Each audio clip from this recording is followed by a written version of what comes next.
Bismillahirrahmanirrahim. Astaghfirullahaladzim, astaghfirullahaladzim, astaghfirullahaladzim.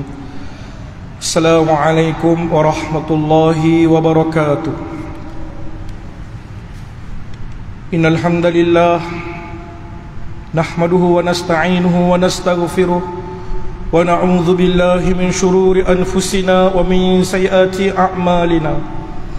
Man yahdihillahu fala mudilla lahu ومن يضلل فلا هادي له وأشهد أن لا إله إلا الله وحده لا شريك له وأشهد أن محمدا عبده ورسوله اللهم صل على محمد وعلى آل محمد كما صليت على إبراهيم وعلى آل إبراهيم وبارك على محمد وعلى آل محمد كما باركت على إبراهيم وعلى آل إبراهيم في العالمين إنك حميد مجيد سبحانك لا علم لنا إلا ما علمتنا إنك أنت العليم الحكيم الحمد لله الذي أرسل رسوله بالهدى ودين الحق ليظهره على الدين كله وكفى بالله شهيدا وننزل من القرآن ما هو شفاء ورحمة للمؤمنين أما بعد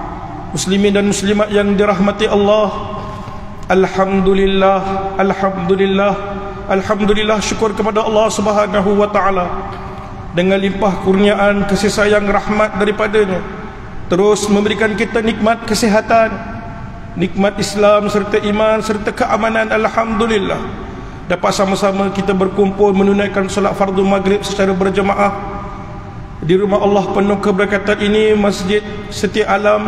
Alhamdulillah, jazakumullah khairan katsira diucapkan kepada ahli jawatan kuasa masjid, Tuan Nazim Masjid, Tuan Imam, Tuan Bilal serta ahli karya para jemaah Masjid Setia Alam. Alhamdulillah, kuliah dalam perisai sihir dan jin diteruskan dengan izin dan kehendak Allah. Alhamdulillah, pada kuliah yang lepas kita telah kongsikan beberapa perkara mengenai alam jin, mengenai sihir dan sebagainya. Alhamdulillah, kita telah kongsikan bagaimana, mengapa, sebab syaitan jin ini boleh masuk ke dalam tubuh badan kita, apa cara jalan yang dia boleh masuk, macam mana dia boleh masuk, apa lubang yang boleh dia masuk ke dalam tubuh badan manusia. Kita telah kongsikan 9 jalan yang boleh dia masuk ke dalam tubuh badan manusia, akhirnya mengganggu kita. Ya, hari ini kita masuk perkara yang ke-10. Alhamdulillah, Masya Allah, Tabarakallah. Tahniah diucapkan kepada karya Masjid Setia Alam. Dah perkara yang ke-10, diam tak diam, perjalanan terus, kuliah demi kuliah. Hari ini dah yang ke-10 dah. Rasa-rasa macam baru je bertemu. Hari ini dah ke-10 dah. Bagaimana syaitan jin ini boleh masuk ke dalam tubuh badan kita, kena dengan tajuk yang diberikan, perisai daripada sihir, jin dan sihir. Perkara yang ke-10 adalah dia boleh mengganggu kita, dia masuk ke dalam tubuh badan kita melalui jalan yang disebut sebagai sihir. Hari ini kita masuk bab sihir. Kalau belajar kat mana-mana perubatan Islam, perubatan ruqyah, perubatan komplementari, bab sihir ini adalah bab paling hujung sekali. Nak konvo dan nak habis hafazan, nak tasmih hafazan, biasanya bab yang terakhir inilah yang akan dipelajari. Kalau di Darul Syifa, inilah bab yang ditunggu-tunggu, bab yang terakhir, bab sihir, gangguan makhluk halus dan sebagainya. Jadi sebelum kita pergi lebih jauh bab sihir ni, 2 hari lepas saya dapat satu WhatsApp, satu mesej bertanya satu soalan yang agak mengejutkan. Tahun 2023, 2 hari yang lepas, kawasan sini juga, kawasan Meru, ditanya apa? Assalamualaikum Ustaz, saya nak tanya, kalau nak pagar rumah ni memang kena guna kuku 10 jari tuan rumah, rambut, upih pinang, bunga setangi. Sebab saya rasa macam pelik je permintaan ni. Itu dia tanya cara nak pagar rumah, boleh ke? Secara sihatnya akal kita, secara sihatnya iman kita, rasanya pelik. Memang tak boleh diterima akal, tapi benda ni masih berlaku ke? Masih berlaku. Ini satu cabang daripada cabang sihir. Nampak bukan sihir kan? untuk pagar rumah, untuk mengelak rumah kita daripada diganggu oleh jin, makhluk halus, sihir dan sebagainya. Tapi sekiranya kita buat, kita panggil perawat tersebut datang, kita bagi barang-barang yang diminta ini seperti kuku 10 jari tuan rumah, rambut, upih pinang, bunga setangi. Ini untuk apa? Untuk apa tuan-tuan? Inilah satu kaedah sihir. Nampak untuk kebaikan, tapi ini satu cabang daripada cabang sihir. Na'udzubillah. Di kawasan Meru tuan-tuan masih berlaku dan dipraktikkan lagi kaedah yang saya rasa secara kesehatnya akal, common sense kita tak boleh terima. Yang selalu datang masjid, selalu datang kuliah biiznillah, tak boleh terima ni. Pelik ni, tolak. Tapi kalau dah terpaksa, dalam keadaan terdesak, rekomen kuat pula daripada ustaz, kononnya terjebak juga akhirnya. 2-3 hari yang lepas juga di Negeri Sembilan berlaku satu kerasukan menjerit-jerit lasan isteri tu kat rumah, menjadi harimau dan sebagainya. Apa yang berlaku? Suami ni pergi ke surau, minta tolong dengan tuan imam. Habis solat isyak, tuan imam, saya merayu sangat, kata imam tolong, isteri saya sedang kerasukan ni, menjerit-jerit jadi seperti harimau. Tolong ustaz, tolong. Dalam keadaan terdesak. Okey, tak apa, kita tolong. Tuan imam pun bawalah sahabat ini dan isterinya ke satu tempat tak jauh daripada kawasan tersebut. Bawa pergi. Yang bawa ni tuan imam tuan-tuan, di Negeri Sembilan, baru lagi bawa pergi berubat. Apa yang berlaku ketika rawatan? Dikeluarkannya sebilah keris. Perawat ini ambil keris, diikat dengan tali, dipusingkan, dia letak, keris itu berpusing-pusing. Ini dah kena sihir ni, isteri tuan dah kena sihir. La ilaha illallah. Kaedah ini juga satu cabang daripada cabang sihir. Yang nak diubat katanya terkena sihir, tapi dia tak sedar kaedah yang digunakan itu kaedah sihir. Nak benteng diri kita daripada terkena sihir, jangan libatkan diri dengan sihir. Apa cara sekalipun, itu kaedahnya. Terlibat, terjebak, sengaja atau tidak, boleh terkena dah sihir ini kepada kita. Contohnya tadi, nak berubat, nak cari penyelesaian kepada masalah gangguan, akhirnya terjebak dengan masalah sihir. Na'udzubillah. Itu beberapa perkara yang agak saya rasa terkejutlah. Baru ini juga heboh di media sosial.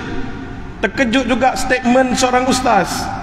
Ini bukan calang-calang yang sebut ni, pernah dimasuk kat dalam TV Al-Hijrah ustaz ni, bagi pendedahan tentang makhluk halus. Okey, bagus, alhamdulillah. Tapi apa yang disebutkan sangat mengecewakan kita. Dia sebut apa? Kalau kita nak tahu seseorang itu keturunan dia daripada keturunan Pontianak, lihat pada leher di belakang dia ada tai lalat, dan biasanya gigi taring dia panjang sedikit. La haula wala quwata illa billah. Ada ke sesiapa sini karya setia alam boleh mengakui, menerima kita ada susu galau daripada syaitan Pontianak? Tuan-tuan, puan-puan, sanggup dia kata ada manusia ini dilahirkan berketurunan Pontianak? Siap bagi ciri-ciri lagi. Allahu Akbar. Macam mana benda ni boleh terlepas? Percaya pula tu, masyarakat boleh terima. Betul lah, belakang leher dia ada tai lalat, taring dia panjang sikit. Keturunan Pontianak, tuan-tuan dan puan-puan. Ini satu kepercayaan khurafat, tuduhan melibatkan akidah. Sanggup ke tuan-tuan dan puan-puan dituduh salur garut tuan-tuan ada di kalangan jin dan syaitan? Keturunan kita rupanya daripada jin. Pontianak pula tu disebut bulat-bulat Pontianak. Orang yang sama juga pernah menyatakan membela atau memegang bulu hantu raya. La ilaha illallah Muhammadur Rasulullah. Tahap ini boleh orang percaya betapa rosaknya fikiran yang menerima kaedah tersebut. Na'udzubillah. Asal sembuh okey, asal ramai orang datang sembuh, terima, na'udzubillah. Takut-takut kaedah yang digunakan itu salah satu cabang daripada cabang sihir, walaupun untuk perubatan. Na'udzubillah. Hari ini kita akan dedahkan, kita akan kongsikan seringkas yang mungkin, sepadat yang mungkin apa yang disebut dengan sihir, supaya kita faham, supaya kita tidak terjebak dan terselamat daripada perkara ini. Sebab ini sangat penting. Apa ranking dosa besar yang utama dalam Al-Kabair?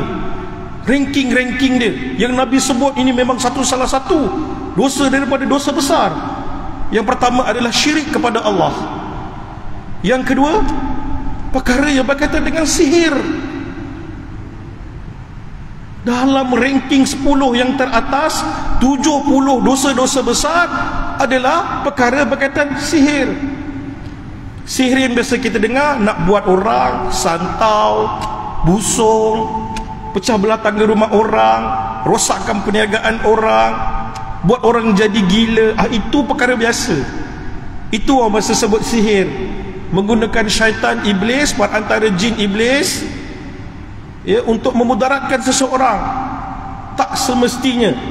Sihir itu juga perkara-perkara yang melibatkan syaitan untuk kelebihan sesuatu perkara. Kebaikan, kelebihan, kehebatan juga kalau melibatkan syaitan, itu dah dikira sebagai satu daripada cabang sihir. Kita akan tengok kata-kata ulama muktabar tentang sihir, fakta tentang sihir. Di dalam Al-Quranul Karim, berapa kali perkataan sihir ini disebut? Seorang daripada pensyarah Universiti Melaya, Profesor Dr. Khadir Ahmad, dia mengkaji tentang taburan-taburan ayat di dalam Al-Quran yang menyebut perkataan sihir. Ini mengenai kajian, tesis yang dilakukan daripada Universiti Melaya, Fakulti Pengajian Islam, oleh Profesor Dr. Khadir Ahmad. Apa beliau sebutkan dalam tesisnya? Apa beliau sebut dalam kajian yang beliau jumpa? 27 surah dan 57 ayat di dalam Al-Quran menyebut tentang sihir. Banyak. Bayangkan 27 surah menyebut tentang sihir, sebanyak 57 ayat bercerita tentang sihir. Bukan satu perkara yang kecil. Banyak tu. Dalam Al-Quran sebanyak 57 kali diulang perkataan sihir. Profesor Dr. Khadir Ahmad, rawatan sihir mengikut perspektif fiqh al-hadis, muka surat 30. Kita bagi rujukan dia. Cari tesis tu memang kita jumpa. Itu fakta yang utama. Sihir ini kita memang tak boleh tolak. Yang kedua, Nabi SAW itu sendiri pernah disihir. Hadis riwayat Bukhari, hadis riwayat Sahih Muslim, Sunan Abu Daud, Sunan Al-Tirmizi, Sunan Ibnu Majah. Banyak jalur hadisnya. Muttafaqun alaih, cukup kuat dah, menceritakan bagaimana Nabi SAW itu sendiri disihir oleh Labid bin Assam. Memberi pengajaran kepada kita, bukan nak menyatakan bahawa Nabi itu lemah. Tak. Untuk mengajar kita sekarang ini, jika berlaku kepada kita, apa yang perlu kita lakukan. Dalam hadis tersebut dah lengkap tentang bagaimana merawat sihir, apa yang berlaku dalam perkara sihir, bagaimana cara nak mengatasinya. Komplit dalam satu hadis. Dia bagi tahu mesti melibatkan seseorang, mesti ada benda yang digunakan. Apa benda yang digunakan dalam hadis tu? Rambut dan sikat Nabi dicampakkan di dalam telaga. Ada jampi yang digunakan, ditiup kepada bahan tersebut, akhirnya terkena kepada Nabi SAW. Dan dirawat juga oleh malaikat. 2 malaikat turun kepada Nabi, membacakan ruqyah kepada Nabi, jampi kepada Nabi. Itu yang wujud ruqyah Jibril tu. Bismillahi arkik min kulli syai'in yu'zik wa min syarri kulli nafsin aw 'ainin hasidin Allahu yashfik. Bismillahi arkik, yang dibacakan oleh malaikat kepada Nabi. Dia bercerita berdua tu, ya, apa yang berlaku kepada Nabi ini. Nabi sedang sakit, Nabi telah disihir oleh Labid bin Asam. Baru bercerita, ya, tentang sihir. Memang komplit dalam satu hadis, ya, bercerita tentang sihir, siapa yang buat, apa bahan yang digunakan, bagaimana cara nak melupuskan, dan cara mengatasinya. Komplit dalam satu hadis. Itu yang disebut di dalam hadis, ya. Yang ketiga, Nabi SAW diganggu jin ketika solat. Kita juga boleh diganggu oleh makhluk halus. Nabi ketika solat pun diganggu, lagilah kita 10 kali boleh diganggu. Banyak kes kita jumpa, ya, tengah bagi salam, Assalamualaikum warahmatullahi, sekali ada orang pandang dia, tumbang dia, tumbang, pengsan. Apa dia kata? Saya nampak benda berbungkus ustaz, tuncit tu dekat atas. Pengsan dia dekat masjid, pengsan. Lepas bagi salam, dia toleh sini, orang tu menjeling kat dia. Berlaku tak? Berlaku. Ni gangguan syaitan. Tak mustahil, ya. Ifrit berganggu Nabi, bawa obor-obor api selamba dia. Punya berani dia ganggu depan Nabi, pegang obor-obor lalu depan Nabi, kacau Nabi ketika solat. Nabi buat apa? Nabi tangkap dia, Nabi cekik dia, Nabi nak tambat dekat tiang masjid. Itu yang menjadi dalil kepada bomoh tu. Boleh tangkap jin. Nabi boleh tangkap jin, boleh tangkap apa? Nabi tangkap, Nabi ambil, Nabi masuk apa? Nabi ikat, nak ikat dekat tiang masjid. Jadi bolehlah kita tangkap jin, masuk dalam botol, ikat-ikat, campak dekat laut. Boleh ke? Tak boleh.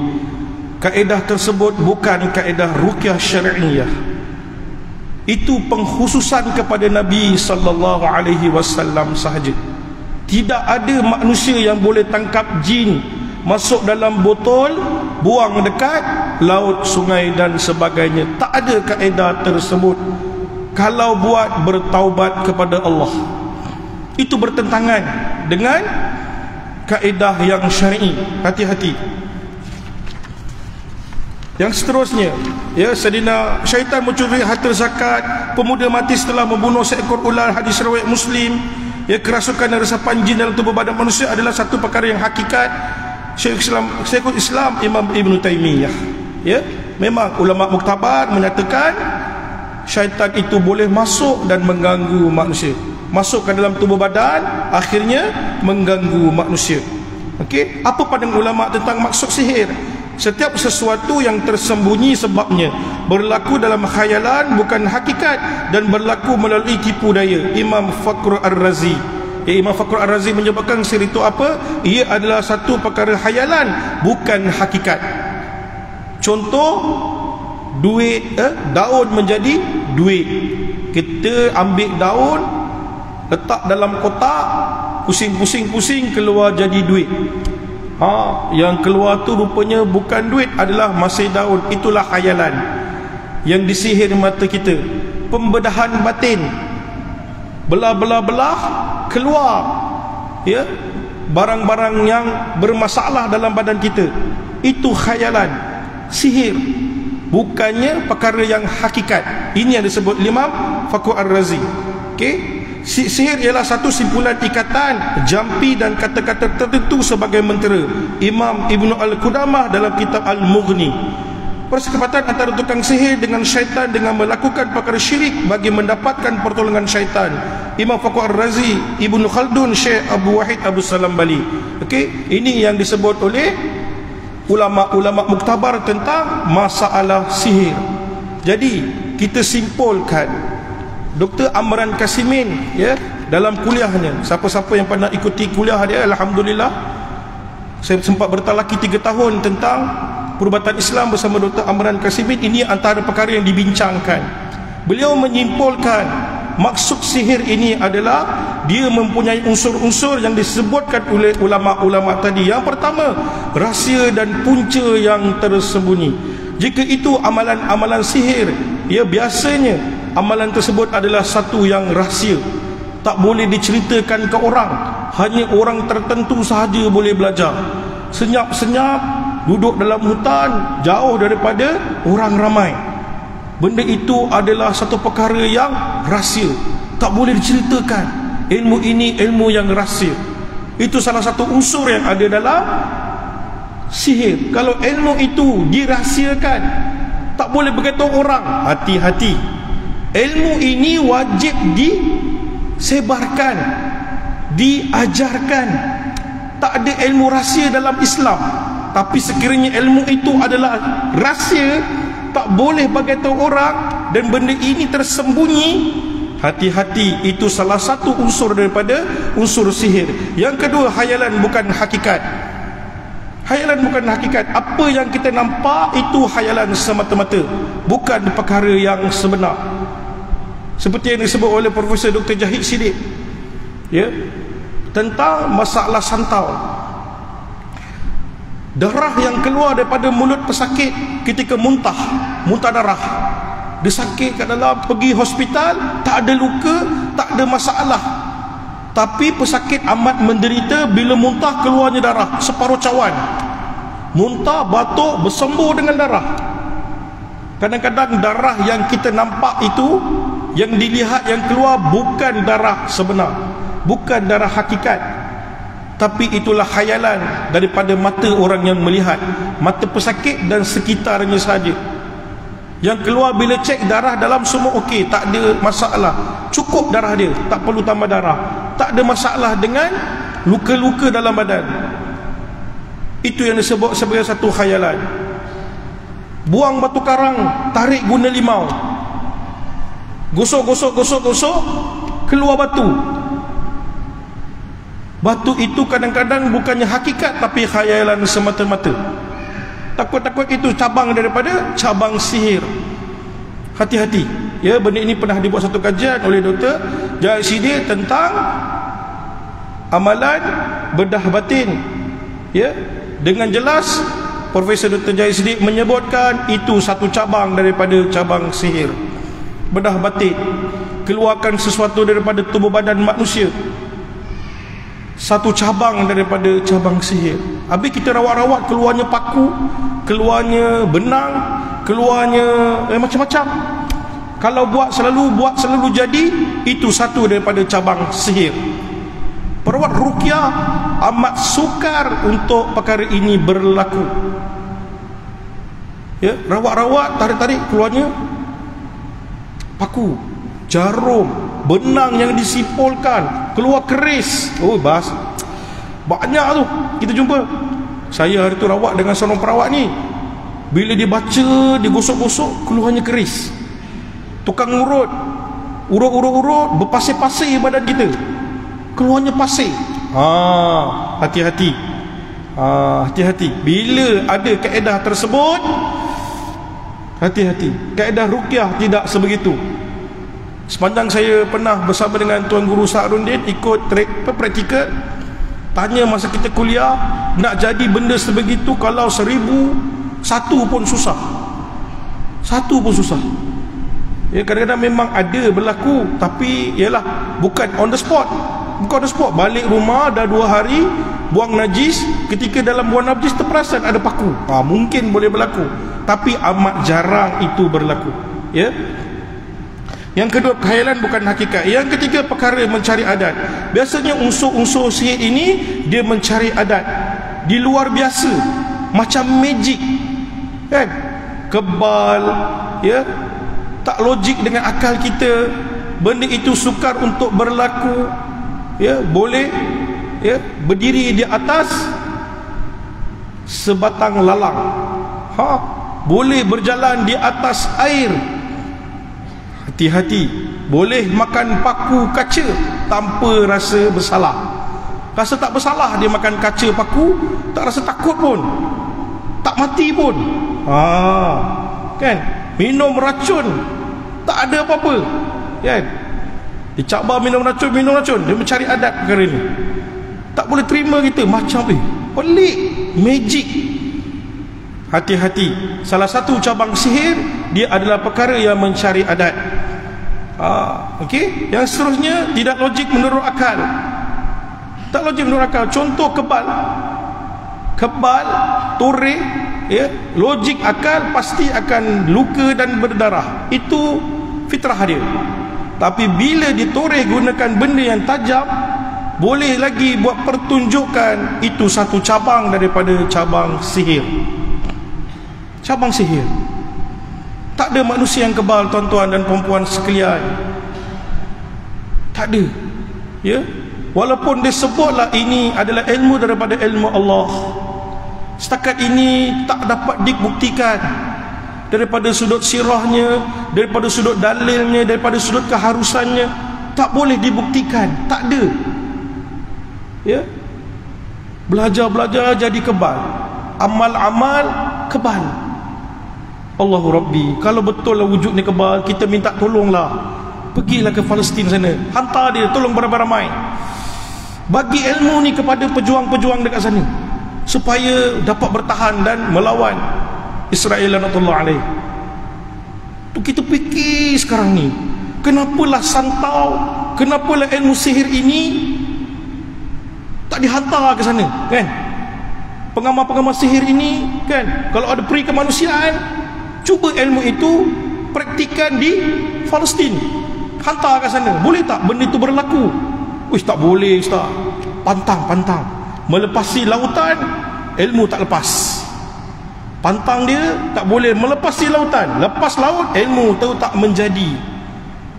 Betul lah Allah sebut di dalam Al-Quran, inna kaida syaitani kana dha'ifa. Tipu daya syaitan ini sifatnya lemah, dhaif, terlalu lemah. Nak lepas laut pun tak boleh. Kan? Banyak kita jumpa contoh orang yang mengamalkan susuk, orang mengamal hantu raya, membela khadam dan sebagainya. Apa kelemahan dia? Yang paling ketara, dia antara yang tak boleh buat. Memang sangat kita jumpa, memang berkesan benda ni, alhamdulillah. Dia tak boleh terpijak dengan duri lalang. Kita tebas pokok lalang ni, kita mesinkan dia, tinggalkan sikit, dia punya akar dia. Akar dia yang ada tu tajam, tuan-tuan. Terpijak boleh luka. Orang yang mengamalkan susuk, mengamalkan khadam dan sebagainya, cuba pijak duri tersebut, batal segala ilmu yang dia ada. Pantang dia. Ini kajian yang dibuat oleh Dr. Amran Kasimen. Kita baca. Dia pergi berjumpa bomo pengamal-pengamal perubatan tradisional ini yang mengamalkan benda-benda yang pelik-pelik ini. Dia tanya, apa pantang-pantang yang tak boleh ni? Hampir 90% yang mengamalkan antara yang tak boleh pijak duri lalang tersebut. Ya Allah, lalang tu kita anggap tak guna pun, menyemak aja kat rumah tu. Bila kita rawat pesakit yang mengamalkan benda ini, ada susuk, mengamalkan khadam, memang ada pendamping, kita minta dia bawa duri lalang, pergi cari lalang, cabut akar dia, cabut sampai akar, bawa sini, cucuk dekat kaki dia, menjerit, keluar on the spot dengan izin Allah. Terbatal segala perjanjian yang pernah dia buat, lari syaitan tersebut dengan izin Allah. Dia tak boleh, punyalah lemah dia. Nampak? Ya, dia bersifat lemah. Penggunaan jin syaitan ini bersifat dia lemah, tak ada yang kuat. Ya, sebab itu kalau masuk dalam tubuh badan seseorang, jangan kita anggap dia kuat. Ini kuat jin ni, dah merasuk teruk ni, dah masuk amat teruk. Oh, tak boleh, kena cari perawat lain. Jangan kita simpan dalam mind setting kita bahawa jin yang masuk dalam tubuh seseorang, sama ada sihir, saka ataupun asyik ke apa saja, dia sifatnya kuat. Tidak. Allah sebut dalam Quran dia bersifat lemah. Jadi insya-Allah boleh diatasi, ya, boleh diatasi. Tu perkara yang keempat. Perkara yang kelima, tidak terbukti melalui perubatan moden.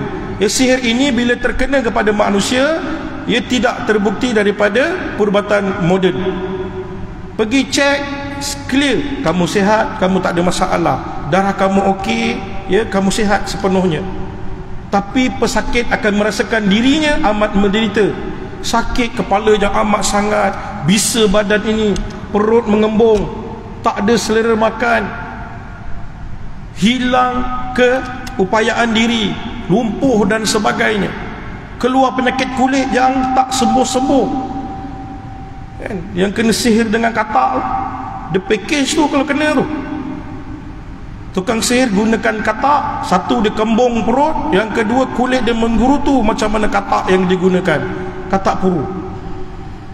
Dia keluar penyakit kulit seperti katak. Sakitnya tak? Bisa tak? Bisa, Ustaz. Tak boleh kena kulit ni. Baju ni, kain ni kena kulit, menangis dia, sakit, menderita. Kalau kena ni, Allahu Akbar. Azan ni pergi 5 minit. Okey, itu perkara kelima. Tak boleh dibuktikan dengan perubatan moden. Dah pergi hospital, doktor kata saya sihat, Ustaz, saya dah makan ubat yang paling kuat pun tak selesai. Ni satu kes yang agak menarik baru-baru juga, minggu lepas. Apa kes yang berlaku? Ini antara yang rare. Bila malam dia balik, dia tak dekat rumah. Bila malam dia keluar rumah. Orang ni dah kahwin dah, umur dalam 40-an. Sekali keluarga dia rasa sangsi, dia ikutlah pergi. Manalah pergi bapak aku ni. Tahu tak dia pergi mana, tuan-tuan? Dia pergi tanah perkuburan pada waktu malam. Apa yang dia buat? Dia pergi cuci batu nisan. Dia tengok batu nisan yang dah kotor, yang dah berlumut sikit-sikit tu, dia pergi bersihkan. Berus, cuci bersih-bersih waktu malam sehingga subuh. Lepas subuh baru balik. Bila penat dia mencuci, dia tidur kat kawasan kubur tersebut. Hampir setiap malam. Sakit tak dia? Sakit. Itu sakit tu. Kita normal lah agak-agak nak buat perkara tersebut tak pada waktu malam. Pergi sorang-sorang, pergi ke tanah perkuburan, cuci batu nisan. Ini pesakit tu. Itu masalah dia. Bila kita tanya, dah pergi hospital? Dah, Ustaz. Doktor kata apa? Diagnos daripada pakar sekretaris. Doktor kata dia penyakit bipolar disorder. Bipolar disorder, dia dengar bisikan. Doktor kata dia dengar bisikan supaya pergi ke kubur, buat perkara tersebut untuk mencuci hati dia. Nak bersihkan hati, pergi ke kubur, cuci batu nisan. Allahu Akbar. Itu bisikan daripada bisikan syaitan. Sakit tak dia? Sakit. Tanya apa amalan dia sebelum ni? Ada kaitan dengan amalan yang bercampur dengan sihir. Na'udzubillah. Akhirnya terkesan kepada dia. Masa mengamal okey, semakin tua dengar mula bisikan. Pergi ke kubur, cuci batu nisan. Sebelum ni semua buat tuduhan, isap dadah lah, pergi dandut lah, last pergi kubur, ambil, pergi cuci batu nisan. Ini masalah. Kalau terlibat dengan sihir, kita sendiri yang melakukan sihir. Amalan sihir ini boleh bahagi kepada dua. Satu untuk kebaikan, satu untuk keburukan. Kebaikan tadi saya sebutkan, ya, kehebatan, kekuatan, perlindungan, ya, perubatan dan sebagainya. Ilmu bedah batin, penggerun, boleh berjalan atas air, ya, ilmu kebal, pukulan jarak jauh, susuk, ilmu penunduk, pelaris, khadam, jaga diri keluarga, jaga harta. Ini semua perkara melibatkan jin. Perkara yang melibatkan jin pastinya boleh membinasakan kita. Juga satu cabang daripada cabang sihir. Jangan ingat itu bukan perkara sihir. Ya, nak buat berubat gunanya jin, sihir. Senang je kita sebut, buat sihir ya. Siapa suruh melibatkan jin? Perkara apa saja melibatkan jin, kita boleh anggap itu satu daripada cabang-cabang sihir. Siapa yang pernah belajar pukulan jarak jauh, sila bertaubat kepada Allah Subhanahu Taala. Kalau ilmu ini ada, pasti berjaya kita di Palestin, insya-Allah. Tak perlu pakai roket, tak perlu pakai senjata. Kita pukul je daripada jarak jauh dengan keyakinan 100% kepada Allah. Boleh ke ilmu ini ada? Tak ada. Dia cuma ada jika dilakukan bersama tim dia sahaja. Dia, kawan-kawan dia. Pastikan orang yang memukul ini ada betul-betul sifat marah. Memang marah yang teramat sangat, geram yang teramat sangat, pukul orang yang mengamalkannya. Tak boleh, tak kena. Dan orang mengamal pula pukul daripada situ. Melantun-lantun orang yang terkena pukulan tersebut. Na'udzubillah. Ada beberapa pertubuhan silat masih mengamalkan pukulan jarak jauh. Jangan diamalkan jika ada bertaubat kepada Allah. Ya, pernah satu ya pertubuhan yang diharamkan dulu, ya, Nasrul Haq kata silap saya. Ada satu pertubuhan yang pernah diharamkan, Nasrul Haq. Betul? Kawan-kawan masjid kita angguk. Siapa pernah belajar, hati-hatilah, ya. Ya, itu bukan saya yang fatwakan, bukan saya. Pernah dikeluarkan tak silap fatwa Negeri Perlis, kalau tak silap boleh cek balik. Ya, dia difatwakan. Benda itu terkeluar daripada syariat. Hati-hati. Apa yang ada dalam ya tu biasanya pukulan jarak jauh. Tak boleh pukul. Orang tak boleh pukul dia, dia boleh pukul orang secara jarak jauh. Hati-hati. Ya, banyak kita rasa benda ini sangat berbahaya. Susuk dan sebagainya. Di tok muda kapal. Susuk ini bukan digunakan untuk memberi kekuatan kepada pemakai. Tak. Susuk ini dipasang kepada orang yang ada penyakit. Apa penyakitnya? Sakit kaki, sakit tulang, sakit pinggang, sakit kaki, sakit tangan, yang dah tak boleh diubat secara hospital, tak elok-elok, ditawarkan dengan kaedah memasang susuk. Disapukannya dengan merkuri, raksa. Masukkan raksa kepada bahagian badan yang sakit, terutama tulang. Tulang lutut kita dia masukkan raksa, sembuh tak? Sembuh. Tangan kita dia masukkan dengan serbuk kayu, raja kayu, dijampikan raja kayu, dia masukkan ke dalam tubuh badan untuk sebagai penguat tulang kita. Na'udzubillah. Ini satu cabang daripada sihir. Kita menerima kaedah sihir tersebut. Na'udzubillah. Sakit tak? Mula-mula memang hebat. 2-3 bulan sakit, terganggu hidup dia. Ya, kisah yang memakai raksa ni, baru-baru ni dia pakai raksa di bahagian pinggang. Apa jadi pada dia? Kesian dia. Dia tak boleh menahan keluar air maninya. Satu hari 5-6 kali mandi wajib. Kesan daripada memakai raksa di dalam badan. Okay, kita berhenti untuk azan isya' insya-Allah.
Allahu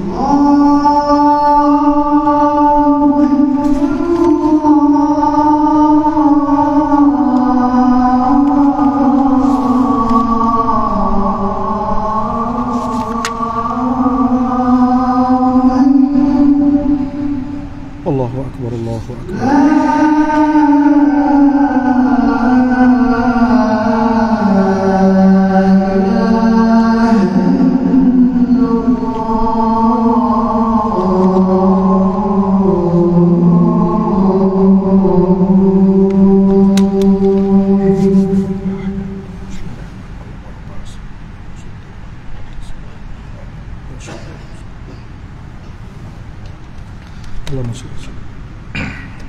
InsyaAllah kita sambung dalam seminit ni. Jadi amalan sihir ini juga salah satu kita rasa macam benda itu baik, tapi memberi kesan yang amat buruk kepada kita lah. Ya, kita cuba untuk mencari kesembuhan, kita nak cari sesuatu jalan penyelesaian, tapi akhirnya terjebak dengan masalah berkaitan dengan sihir. Ya, banyak contoh kedai-kedai menggunakan pelaris, kata ini bukan apa, doa, dia bagi doa, dia bagi tangkal. Ada pesakit tu, pesakit tu siapa, dia ni memang mengusahakan restoran, dia bawa apa, ada sejenis kayu tu memang pernah dijampikan, diberikan seorang pengamal perubatan supaya diletakkan di dalam sup dia. Sup itu dia masukkan dengan ada satu kayu yang telah dijampikan sebagai pelaris untuk kedainya. Jadi apa yang berlaku, memang ramai orang makan di kedai itu, memang ramai, tapi menjadi masalah, duit yang tak cukup. Orangnya ramai datang tapi tak cukup, tak lepas modal lah, duit hilang lah, bergaduh antara staf lah, ada je masalah kedai ni. Dituduh orang sihir kedai dia. Itu lagi menarik. Ustaz, kedai saya dah kena sihir, tak tahu mana pergi duit saya, tapi orang ramai, alhamdulillah orang ramai. Kita tanya, masa masak ke ada tak ambil apa-apa ke, petua apa-apa ke? Masa mula-mula tu ada, ustaz, saya untuk sup tu saya letak kayu, ada satu kayu tu memang sesuai untuk makanan, menyedapkan makanan. Mula tanya kayu apa? Masa tu terbuka rahsia. Ni kayu ni ada orang bagi, dah dirukyahkan, dah dibacakan ayat Quran, menjadi pelaris. Dia tak perasan itu pelaris, penyedap makanan katanya. Betul lah, penyedap makanan. Itulah punca dia disihir. Dia sendiri melakukan sihir tersebut. Buang kaedah tu, buang kayu tersebut, alhamdulillah. Tak ada berlaku hilang duit lagi dah. Syaitan punya penipuan, belitan-belitan daripada syaitan, rasa macam okey, tetapi benda itu satu masalah besar. Hati-hati, itu untuk kebaikan. InsyaAllah kita akan kongsikan pada kuliah-kuliah akan datang tentang beberapa lagi perkara sihir di kalangan masyarakat Melayu kita. Rasa benda ini sangat biasa kita dengar. Antara kita akan kongsikan sihir berkenaan dengan santau, pukau, busung dan sebagainya. Ini antara yang kita akan ketengahkan, sebab perkara ini biasa berlaku, biasa sangat berlaku. Pukau terutamanya, orang-orang yang banyak duit, hati-hati. Sekarang pukau hanya menggunakan telefon. Dia angkat telefon, Assalamualaikum, jawab salam, kita dah terikat dengan dia. Akhirnya bagi nombor akaun, bagi nombor PIN ke apa sebenarnya, bawa pergi ke bank, keluar duit, serah duit bulat-bulat, tanpa dia perasan, tanpa dia rasa, rasa tak takut, rasa apa, keluarkan duit semena-mena, serah. Banyak dah berlaku skamer-skamer yang menggunakan telefon mengeluarkan duit ini. Salah satu sihir daripada pukau. Nanti kita akan kongsikan macam mana kita nak tahu itu pukau, cara mengatasinya. Sihir juga tu, insya-Allah kita akan kongsikan santau, pukau, busung dan masalah sihir pendarahan, sihir pemisah. Ini yang berlaku di negara kita. Kita ambil yang sentiasa waqi' di negara kita, insya-Allah. Okey, wallahu a'lam. Saya buka kepada soalan jika ada soalan sebelum tutup. Ada soalan? Alhamdulillah, tak ada soalan.